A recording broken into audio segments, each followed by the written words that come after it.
Here's something you don't see every day in the startup world. The CEO of Allbirds, the sustainable shoe company that went public back in 2021 and fundamentally changed how we think about footwear and the environment, is launching a completely new AI business. But here's the twist nobody was expecting. He's got a detailed plan, he's got a clear vision for what he wants to build, but he's got 0 people on the payroll. Not one engineer, not one marketer, not one operations person. He's literally flying solo into the AI space. Now, if you've been paying attention to the startup scene over the last couple of years, you know that AI companies are burning through billions of dollars, recruiting armies of top-tier engineers, and moving at lightning speed. Yet here's a seasoned CEO who's already scaled a business to public markets, saying the opposite is possible, that you can build something meaningful in AI without a massive team from day one.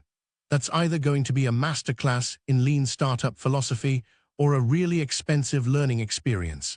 And the fact that this CEO is willing to bet his track record on it makes this story worth understanding. Let's break down what he's actually planning, how he thinks he's going to do it, and what it means for the rest of us watching the AI gold rush. So who is this CEO, and why should you care? Tim Brown founded Allbirds back in 2016 with a simple idea: make shoes that are actually sustainable. No compromises on comfort or design, just environmentally responsible footwear. The company grew incredibly fast, launched globally, and by the time it hit the public markets in 2021, Allbirds had proven that mainstream consumers actually do care about the environment when they're buying everyday products. That's a rare win in the business world. But here's the thing, Allbirds is a footwear company, not a tech company. It's not some venture-backed AI startup born with millions of dollars and a team of machine learning PhDs. So when Tim Brown suddenly announces he's launching an AI business, that's genuinely surprising. It raises a bunch of questions. Is he leaving Allbirds? Is this some kind of side project? Is he betting that his success with one business means he can do it again in a completely different space? This is where it gets interesting, because the timing matters. We are in 2026, AI has already eaten the world. Every corporation is scrambling to figure out their AI strategy, and yet here's a successful founder willing to start from absolute zero and bootstrap something new. That kind of contrarian thinking is rare. Let's look at what he's actually planning to build. So what's the actual plan? Based on what he shared publicly, this AI business isn't just a random pivot. It's actually tied to his history with Allbirds. It's built around something called sustainability and consumer behavior. Think of it this way. When Allbirds was growing, Tim learned that consumers actually want to make better choices, but they need transparency and smart tools to do it. Now he's applying that same insight to AI. New business is focused on using AI to help companies and consumers understand the environmental and social impact of their choices.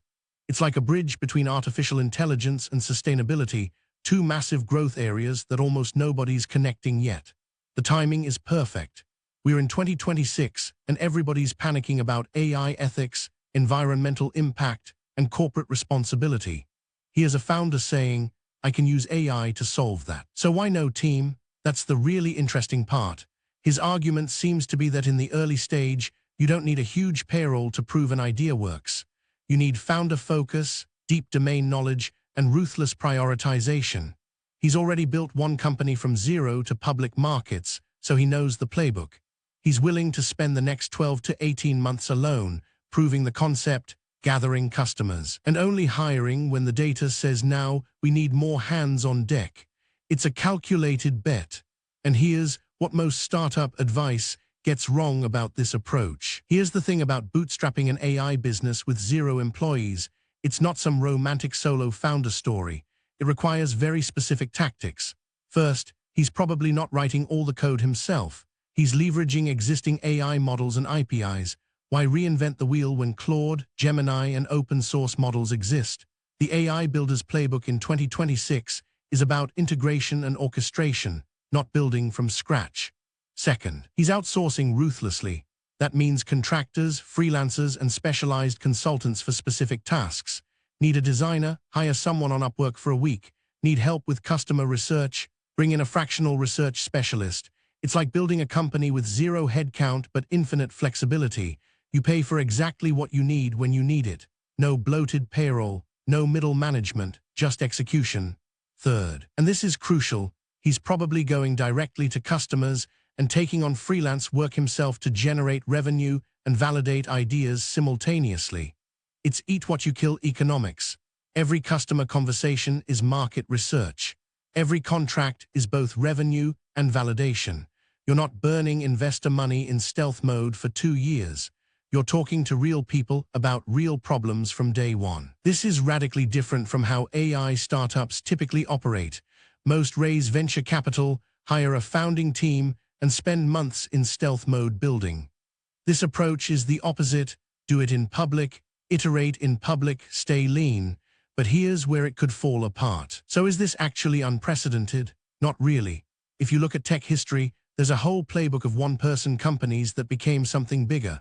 Pieter Levels built Nomad List, Levels, and several other profitable companies, almost entirely solo.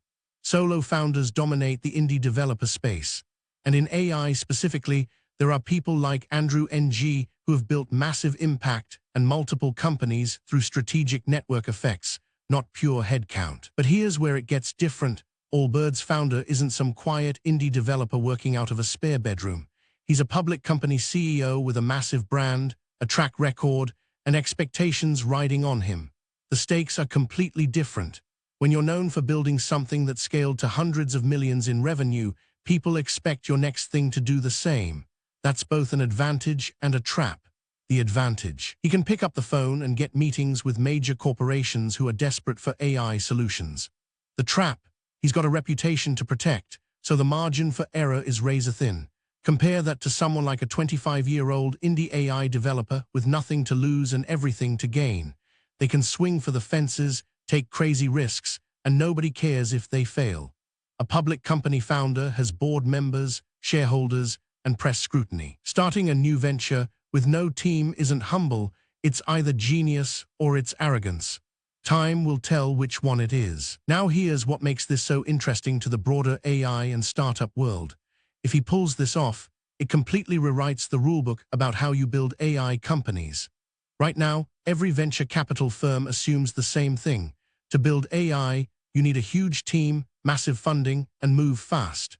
That's created an insane talent war where junior AI engineers get salaries that would have been for executives just 5 years ago. Companies are burning cash like crazy just to stay competitive.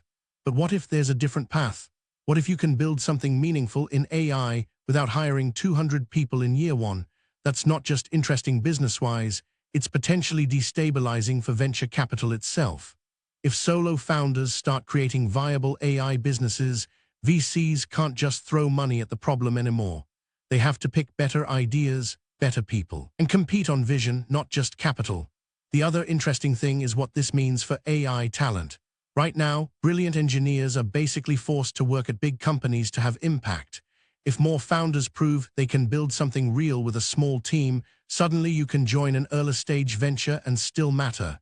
You're not one of 200 people, you're critical, and that's appealing. So the question isn't really, can he build this alone? It's how many others are going to try next. So if you're watching this and you're thinking about starting your own AI thing, what can you actually learn from this? First, the boring reality: validation is everything. Before you hire a single person, prove that customers actually want what you're building. This CEO could do that because he already understood a market deeply from Allbirds. If you're starting from scratch, you need to spend 3 months talking to potential customers, asking hard questions, and listening to the actual problems they have, not the problems you think they have. Second, leverage existing tools aggressively. You don't need to build a giant AI model from scratch. The incredible foundation models that exist right now, Claude, Gemini, open source options, they're powerful enough to do real work for real customers. Your job is solving the integration problem, not reinventing the underlying technology. That's how you compress a 5-year project into 3 months. Third, accept that you will wear multiple hats. You'll be the founder, the engineer, the marketer, the customer support person, the financial analyst. That's exhausting, but it's also clarifying. You figure out really fast what actually matters and what doesn't. You can't afford distractions. Every hour counts. And finally, set a deadline. Give yourself 12 to 18 months to prove the model works. If it doesn't by then, you either pivot or you bring on team members who can take it to the next level. But forcing that constraint early is what keeps you lean and focused. Here's what matters about this story. On the surface, it's about one person with an ambitious idea, but underneath, it's a test case for whether the entire AI startup playbook needs rewriting. We've spent the last 5 years watching companies burn through billions, hire hundreds of people, and move at breakneck speed. That model works. But is it the only model? The next year or two is going to be fascinating to watch. Either he'll build something genuinely interesting and prove bootstrapped AI ventures are viable, or he'll hit a wall and discover you actually do need a team to build at scale. There's no in-between. The market doesn't care about effort, it cares about results. What this teaches us is that the startup world needs experiments like this. Too many founders assume they need to copy the same playbook, raise capital, build a team, move fast. But maybe that's not always right. Maybe the constraint of having no team forces you to think smarter, prioritize better, and focus on what matters. If Tim Brown pulls this off, you're going to see solo founders trying the same thing. If he doesn't, venture capital just got stronger. Either way, we learn something about building in the AI era. Follow for daily AI news. We'll keep you updated on how this plays out.